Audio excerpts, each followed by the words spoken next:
नमस्ते, वंदे मातरम, जय हिंद। आपसे हमने पहले ही वादा किया था कि हम असेसमेंट से जुड़े हुए कुछ ऐसे तथ्य, मार्गदर्शक सिद्धांत आपके मध्य लेकर आएंगे जिनसे आप तो स्वयं जागरूक होंगे ही, अन्य दिव्यांगजन भी जो दिव्यांग हैं वे भी जागरूक होंगे, ताकि दिव्यांगता प्रमाण पत्र, जो कि एक बेसिक चीज है, आधारभूत प्रमाण पत्र है, इसके बगैर उनको कोई सुविधा नहीं मिलती है, वो बनवाने में उनको सुविधा मिल सके। तो आज जिस विषय को हम लेकर के आए हैं वह चलन क्रिया से संबंधित है। चलन क्रिया में एक श्रेणी जोड़ी गई है, उसको हम लोग विधिक भाषा में और मेडिकल की भाषा में बोलते हैं प्रमस्तिष्क घात, सेरिब्रल पैल्सी। सेरिब्रल पैल्सी के बारे में मैंने पहले वीडियो डाली हैं, क्यों होता है, कैसे होता है, उस पर चर्चा नहीं करूंगा मैं।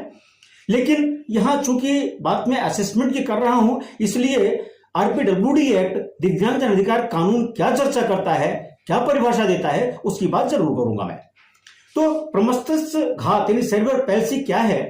यह एक या एक से अधिक विशिष्ट भाग की क्षति के कारण, जो प्रायः जन्म से पूर्व या जन्म के दौरान या जन्म के तत्काल पश्चात होती है, होने वाली शारीरिक गतिशीलता एवं मांसपेशीय समन्वय को प्रभावित करने वाली स्नायुगत गैर प्रगतिशील परिस्थिति का समूह अभिप्रेत है।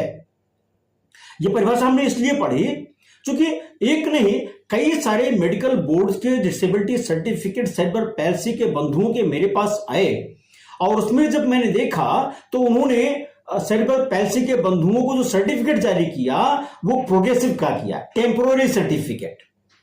अरे भाई, जब सेरिब्रल पैल्सी परमानेंट नेचर का है, ये प्रोग्रेसिव नहीं है, क्योर नहीं किया जा सकता, तो टेम्पोररी आपने कैसे असेसमेंट कर दिया?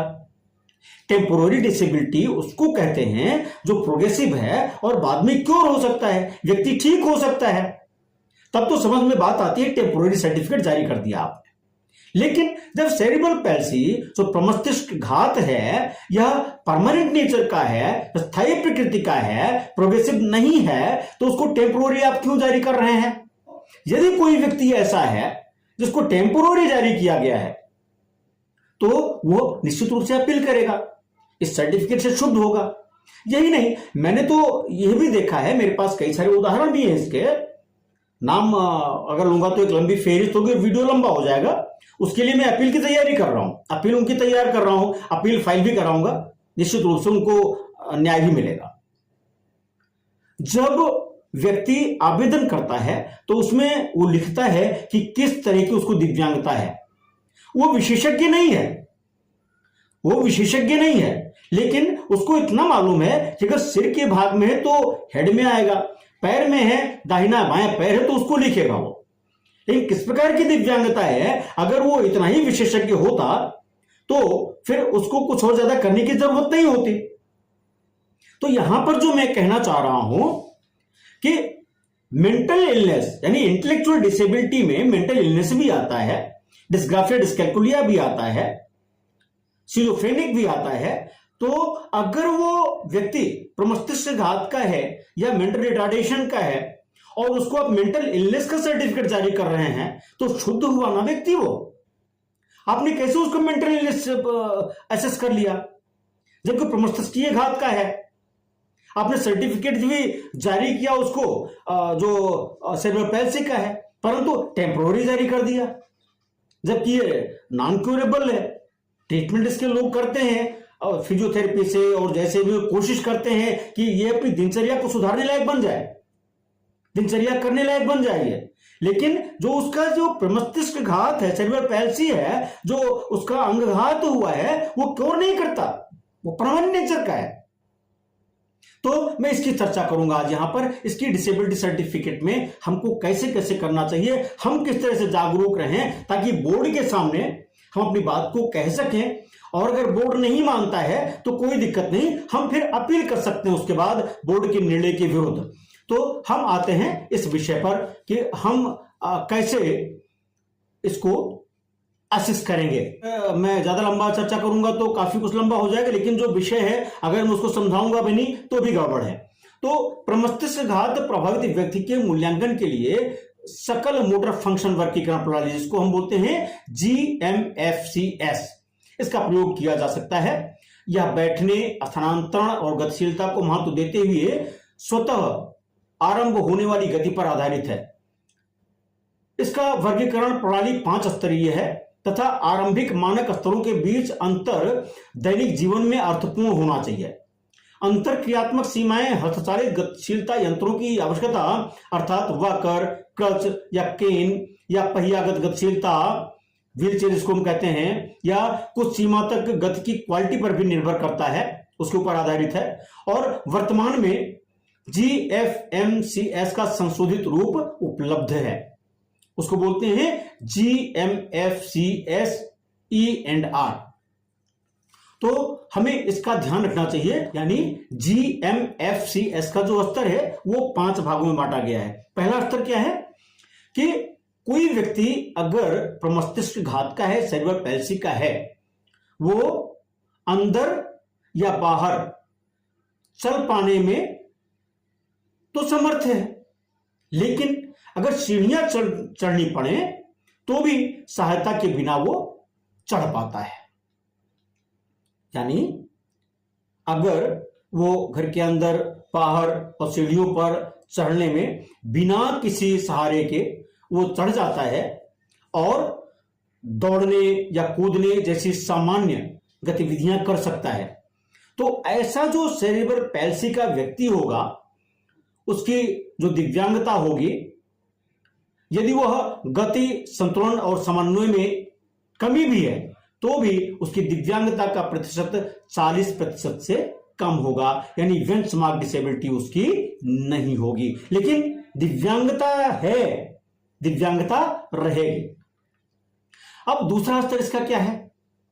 दूसरा स्तर यह है कि यदि कोई व्यक्ति ऐसा है जो सेरेब्रल पैल्सी का है, प्रमस्तिष्क घात उसको हुआ है, वो सीढ़ी चढ़ रहा है, रेलिंग लगी हुई है तो उसकी सहायता से चढ़ पा रहा है, या जो ढलान है या भीड़ भाड़ में उसको कठिनाई हो रही है, या जो जमीन है वह असंतुलित है तो वहां कठिनाई उसको हो रही चलने में, दौड़ने में या कूदने में कम असमर्थता है उसकी, न्यूनतम असमर्थता है, कूद तो लेता है लेकिन बहुत कम कूद पाता है या बहुत कम दौड़ पाता है, तो ऐसे व्यक्ति की जो दिव्यांगता का प्रतिशत होगा वह 40 से 50% के मध्य होगा।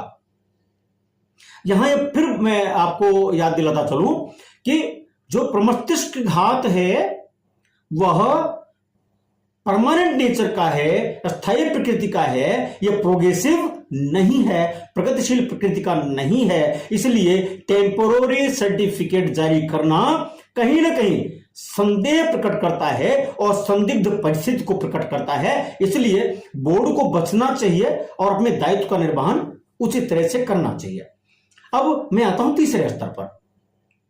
जो प्रमस्तिष्क घात के बंधु हैं, भगिनी है या व्यक्ति है, वो सामान्य सतह पर अंदर या बाहर सहायक गतिशील यंत्र के साथ चल सकता है, जैसे वो वॉकर है या उनके पास चेयर है, उसकी सहायता से ही चल सकते हैं, आ जा सकते हैं, इसके अतिरिक्त नहीं आ जा सकते हैं।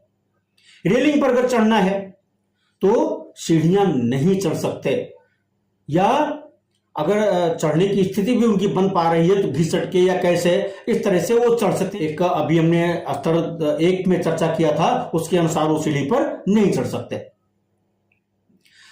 हाथ की जो व्हील चेयर होती है ना, हाथ से चलने वाली जो व्हील चेयर होती है, वो ढकेल सकता है,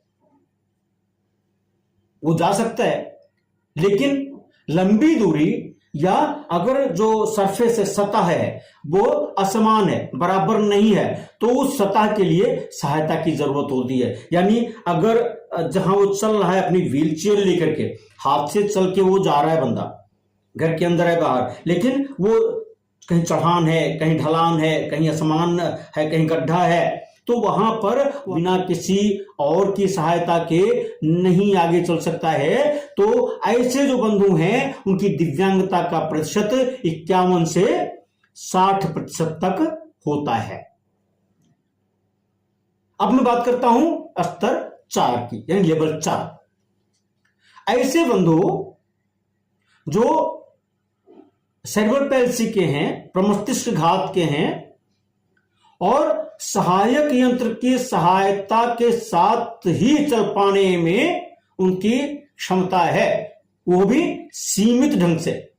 उनका ज्यादातर जो समय होता है चलने फिरने के लिए, कुछ और करने के लिए, वो व्हील चेयर का प्रयोग करते हैं और स्वयं पावर व्हील चेयर पर ही चल सकते हैं। ऐसे बंधु जो होते हैं वो सहायता के साथ या बिना सहायता के खड़े होने के स्वरूप में परिवर्तन हो जाता है। यानी अगर उनको किसी ने पकड़ा हुआ है तो खड़े तो हो जाएंगे, लेकिन प्रॉपरली नहीं खड़े हो सकते वो, या अगर बिना सहायता के वो खड़े हो रहे हैं तो उनके स्वरूप में बदलाव हो जा रहा है, परिवर्तन हो जा रहा है। तो ऐसे बंधु जो होते हैं 61 से 79% की दिव्यांगता के धारक होते हैं। अब मैं चर्चा करता हूं लेवल 5 की। ऐसे बंधु जो प्रमस्तिष्क घात के, सेरेब्रल पैल्सी के हैं, जिनमें शारीरिक कमी जो गतिशीलता और स्वतंत्र नियंत्रण को सीमित करता है, यानी वे स्वतंत्र रूप से ना तो चल पाते हैं और ना ही खड़े ही हो पाते हैं, ना ही कोई काम कर पाते हैं। आपने ग्रेविटी का सिद्धांत पढ़ा होगा, गुरुत्वाकर्षण का सिद्धांत। अपने सिर और गर्दन को टिकाए रखने में असमर्थ होते हैं। अगर टिका भी पा रहे हैं तो कुछ ही पलों के लिए, कुछ ही क्षणों के लिए। साथ ही गतिशीलता के सभी क्षेत्रों में उनकी कमी होती है, यानी चल नहीं पाते, वो बैठ नहीं पाते प्रॉपरली। सहायक यंत्रों के साथ भी, यानी व्हील चेयर या और जो भी उनके साथ आर्टिफिशियल जो लिम्स हैं, उनके साथ भी आजादी के साथ वो ना तो बैठ पाते हैं और ना ही वो खड़े पाने में समर्थ होते हैं, यानी दोनों में उनकी अक्षमता है। स्वतंत्र रूप से वो चल भी नहीं सकते, लेकिन अगर पावर्ड मोबिलिटी है, जो कोई व्यक्ति उनको पावर कर रहा है, कोई व्यक्ति उनको सहयोग कर रहा है, या व्हील चेयर अगर पावर्ड है तो उसके साथ उसका प्रयोग करने में वो समर्थ होते हैं। तो ऐसे व्यक्ति जो होते हैं 80% या इससे अधिक की दिव्यांगता के धारक होते हैं। लेकिन यहां पे एक बात फिर, जैसे अन्य दिव्यांगता में होता है, मैंने बौनेपन में पिछले वीडियो में चर्चा किया था, तो इनमें भी ऐसा होता है। ज्यादातर ये पाया गया है कि जो हमारे ऐसे प्रमस्तिष्क घात के दिव्यांग बंधु हैं उनमें अन्य समस्याएं भी हो सकती हैं और कुछ में होती भी हैं, जैसे दृष्टिबाधिता, श्रवण बाधिता, बोल ना पाना, मिर्गी है, या मानसिक असामान्यता है, उनका निम्न सामान्य ज्ञान भी है, इसकी भी संभावना हो सकती है। कई मामलों में देखने को मिला है, होती ही है। तो इनका भी जो आकलन होगा ना, जैसे दृष्टिबाधिता है तो जो गाइडलाइन विजुअल इंपेयरमेंट के लिए असेसमेंट में लाई जाती है उसके तहत उनका असेसमेंट होगा। ठीक है, ऐसे ही अगर सुनने में दिक्कत है, हियरिंग इंपेयर्ड की बात आ रही है, तो जो हियरिंग इंपेयर्ड के लिए गाइडलाइंस हैं उसके अनुसार उनका आकलन किया जाएगा। ठीक है, ऐसे ही जो स्पीच डिसेबिलिटी है उसके लिए जो मार्गदर्शक सिद्धांत हैं उनके अनुसार उसका पालन किया जाएगा, उनका अनुसरण किया जाएगा। ठीक है, ऐसे ही जो मेंटल डिसऑर्डर है उसके लिए भी जो मानसिक इलनेस के लिए, मेंटल इलनेस के लिए जो मार्गदर्शक सिद्धांत हैं उसके अनुसार किया जाएगा। और सबको एक साथ जोड़ के तब एक जो फार्मूला है अंतिम दिव्यांगता प्रतिशत निकालने का, उसका सूत्र A+B यानी 19 - A, ब्रैकेट में एक तरफ कर दीजिए, divided by 9, A equal to high value, B equal to lower value. इसके आधार पर की जाती है। लेकिन यहां पे बात ध्यान रखने की है, कुल डिसेबिलिटी का जो परसेंटेज होगा 100% से अधिक नहीं होगा। और दिव्यांगता का प्रमाणीकरण ऐसा नहीं कि सिर्फ सेरेब्रल पैल्सी का ही आपने कर दिया। अगर सेरेब्रल पैल्सी का व्यक्ति है, उसके साथ और भी दिव्यांगता है, उसको नहीं किया आपने, तो यह असेसमेंट बोर्ड की कमी है। उसको और भी जो दिव्यांगता उसके शरीर में है और भी अक्षमता है, उसको भी उन्हें असेस करना पड़ेगा। और तब संपूर्ण डिसेबिलिटी सर्टिफिकेट जो प्रतिशत आ रहा है उसका प्रमाण पत्र उनको देना पड़ेगा। और भी इसके लिए सिद्धांत हैं, जैसे हस्त योग्यता वर्गीकरण प्रणाली है, MACM है, तो इसके स्तर से भी जांच की जा सकती है। ये जो नोटेबल पॉइंट है, इंपॉर्टेंट पॉइंट है कि जो MACS का प्रयोग किया जाता है उसका 4 से 18 वर्ष की आयु तक के बच्चों पर किया जा सकता है। MACS प्रमस्तिष्क घात के बच्चों में पाई जाने वाली क्रियात्मक सीमाओं के संपूर्ण वर्गक्रम का विस्तार करता है तथा उन सभी को उपचारित को भी कवर भी कर सकता है। तो स्तर 1 में अल्प सीमाओं वाले बच्चे शामिल हैं, जबकि गहन क्रियात्मक सीमाओं वाले बच्चे प्रायः स्तर 4 एवं 5 में पाए जाते हैं। MAC स्तर समय के पश्चात अस्थायी हो जाते हैं। यह जरूरी है कि जो प्रमाणीकृत चिकित्सा प्राधिकरण है, यानी जो इसको हम असेसमेंट बोर्ड बोलते हैं, सर्टिफाइंग अथॉरिटी जिसको बोलते हैं, उनको भी इसकी जानकारी आवश्यक है कि बच्चे की दैनिक महत्वपूर्ण गतिविधियों में वस्तुओं को उठा पाने की योग्यता, यानी उदाहरण के लिए खेल और आराम, भोजन और प्रसाधन के दौरान की योग्यता का परिमाप कैसे किया जाना चाहिए। अब उसके लिए भी जो स्तर 1 है, स्तर 2 है, स्तर 3 है, स्तर 4 है, स्तर 5 है, उसके अनुसार किया जा सकता है। अब MACS का स्तर क्या है उसको मैं बीच में यहां पे बात कर लेता हूं, बाकी और डिटेल में चर्चा इसकी बाद में करेंगे क्योंकि वीडियो लंबी हो रही है। स्तर 1 के बच्चे वो होते हैं, मैं यहां लेकिन MACS की बात कर रहा हूं, उसके स्तर पर जो लेवल होगा उसकी बात कर रहा हूं। वस्तुओं को सहजता से और सफलतापूर्वक संचालित कर सकता है, तो इसकी अस्थायी कमी की प्रतिशतता क्या होगी? 20%। अधिकांश वस्तुओं का संचालन कर सकता है परंतु कुछ कम मात्रा तथा प्राप्त की कुछ कम गति में, तो उसका दिव्यांगता का प्रतिशत 30% होगा।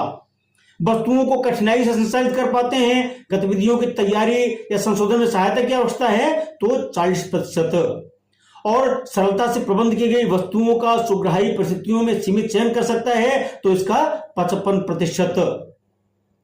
ठीक है, सही वस्तुओं का संचालन नहीं कर पाता, सरलतम कार्य को भी कर पाने में सीमित योग्यता है, तो ऐसे में 70% दिव्यांगता उसकी होती है। तो जब बोर्ड बैठता है तो असेसमेंट बोर्ड को इसकी जानकारी होनी चाहिए। और जो हमने दोनों स्तर बताए हैं, जो MACM बताया है उसकी भी, और जो दूसरी प्रणाली की चर्चा हमने किया है GMFCS स्तर, दोनों की जानकारी उनको होनी चाहिए, तभी वो ढंग से सर्टिफाई कर सकते हैं, असेसमेंट करके सर्टिफिकेट जारी कर सकते हैं। अगर सर्टिफिकेशन में कहीं भी इस मानक का दुरुपयोग हुआ या इसका उपयोग नहीं हुआ, तो जो व्यक्ति है जो दिव्यांगता प्रमाण पत्र लेने के लिए आवेदक गया हुआ है, वह चैलेंज कर सकता है by way of appeal file करके वो न्याय प्राप्त कर सकता है।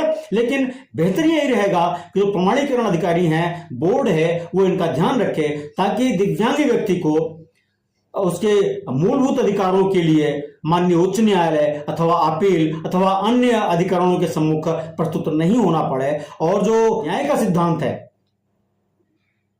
वह पूर्णतया परिपालित हो सके। आज की बात यहीं तक। अगले दिन हम फिर मिलेंगे किसी और वीडियो में असेसमेंट की नई बात को लेकर के। तब तक हमें अनुमति दीजिए। लेकिन हाँ, चलते चलते एक निवेदन कि अगर आपने अभी तक इस वीडियो को सब्सक्राइब नहीं किया है या हमारे चैनल पर नए हैं, सब्सक्राइब नहीं किया है, पहली बार आए हैं, तो कृपया चैनल को सब्सक्राइब कर लें। बहुत बहुत धन्यवाद। वंदे मातरम। जय हिंद।